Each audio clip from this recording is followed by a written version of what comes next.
حضرت محدث ابن جوزی نے لکھا ہے کہ حضرت حبیب اجمی ایک بزرگ تھے، ان کے پاس ایک شخص اکثر آتا تھا، بڑا مالدار تھا، ایک ہی بیٹی تھی، وہ بھی ٹانگوں سے معذور تھی۔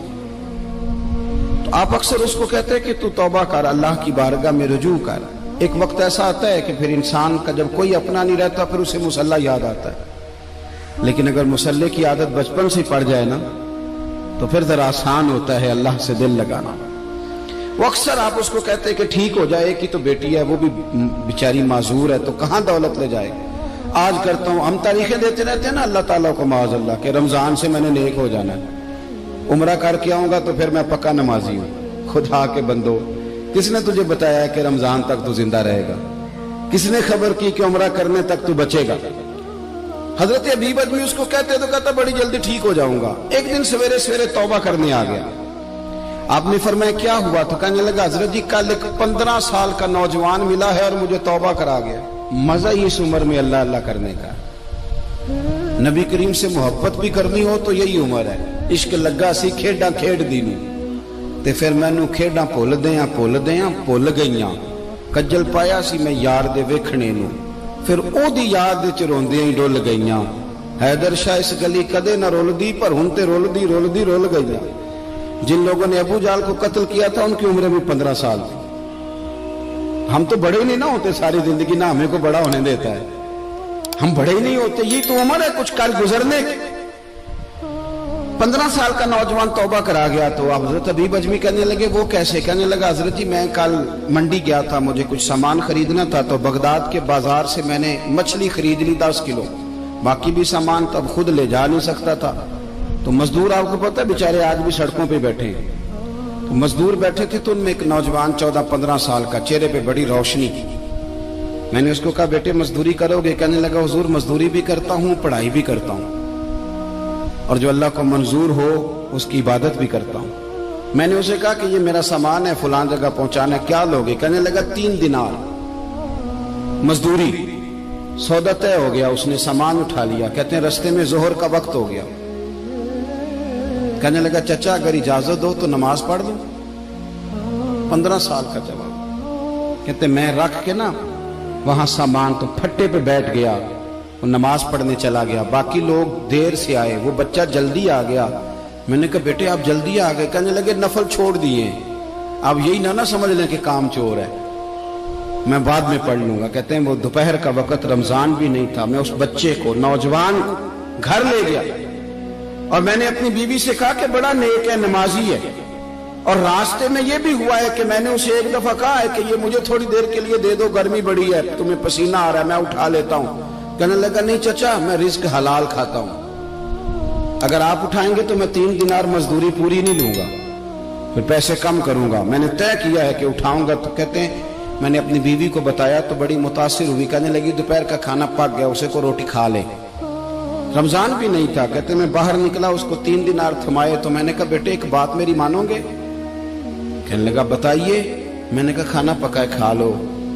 کہنے لگا میں معافی چاہتا ہوں، میں نے روزہ رکھا ہوا ہے۔ حضور نے حکم دیا، حکم نبی کریم نے حکم دیا، بخاری مسلم کی حدیث ہے، فرمایا نوجوانوں اگر تمہارے پاس طاقت ہے تو نکاح کر لو ورنہ روزے رکھو۔ حکم دیا، یا نکاح اور یا روزے، یہ سرکار کا حکم ہے۔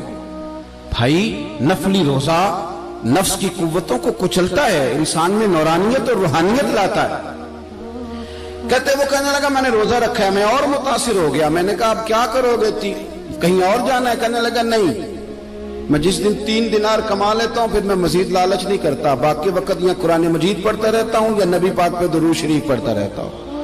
آپ بتائیں؟ تو میں نے کہا کہ افطار میرے ساتھ کر لو۔ کہتے ہیں میں اسے مسجد چھوڑ آیا اور خود میں لوٹ آیا، افطار کے بعد میں اسے لایا، کھانا کھلایا، عشاء پڑھی، اس کا گھر دور تھا، میں نے ڈرائنگ روم کھول دیا، بیٹھک کھول دی، وہیں وہ سو گیا۔ میری 20 سال کی معذور بچی کبھی چل نہیں سکتی تھی، کوئی طبیب کوئی حکیم میں نے چھوڑا نہیں تھا جس کو دکھایا نہ ہو، ایک ہی بیٹی وہ بھی معذور پیدائشی۔ اس کے کمرے میں گئے، میاں بیوی اسے کھانا کھلا، بتایا بیٹے ایک نوجوان ہے، بڑا نیک ہے ہمارے گھر میں، آج بڑا پرہیزگار۔ پتہ ہے حضور نے کیا فرمایا؟ نبی کریم فرماتے ہیں جب نوجوان اٹھ کے تہجد پڑھتا ہے نا، نوجوان تو اللہ فرشتوں کے سامنے اس نوجوان پر فخر فرماتا ہے. اللہ فخر کرتا ہے کہ عمر دیکھو دیکھو یہ میری بارگاہ. اللہ فخر کرتا ہے, اللہ یعنی خدا خود میر مجلس بود, اللہ فخر کرتا ہے. اب سوچے تو ہم نے اپنی بیٹی کو بتایا کہ نوجوان اور بڑا نیک ہے, تو کہتے ہیں وہ کھانا کھلا کے ہم واپس آ گئے. آدھی رات کا وقت ہوا تو دروازے پہ دستک ہوئی. بچی اپنے کمرے میں سو رہی تھی, ہم اپنے کمرے میں, وہ بیٹھک میں. گھبرا کے اٹھے کہ اس وقت کون ہے دروازے پہ؟ تو بیٹی کہنے لگی ابا دروازہ تو کھولنا. کہتے ہیں دروازہ کھولا تو 20 سال ہو گئے تھے بیٹی کو, کبھی اس نے چل کے نہیں دکھایا تھا, کبھی دوڑ کے ادھر جاتی کبھی ادھر آتی. کہتی ہے الحمدللہ اللہ نے میری ٹانگیں ٹھیک کر دی. ہم دونوں رونے لگے, اے اللہ تو کتنا کریم ہے, کیسے ہوا بیٹے سارا کچھ؟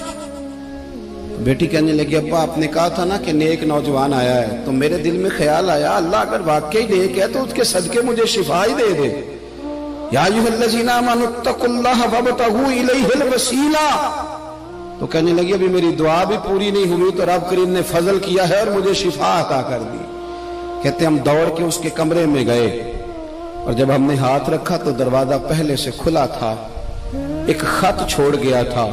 آج کل کے پیر کی کرامت ہوتی تو فیس بک پہ دے دیتا, باقیوں کو بھی ذرا پتہ چلے.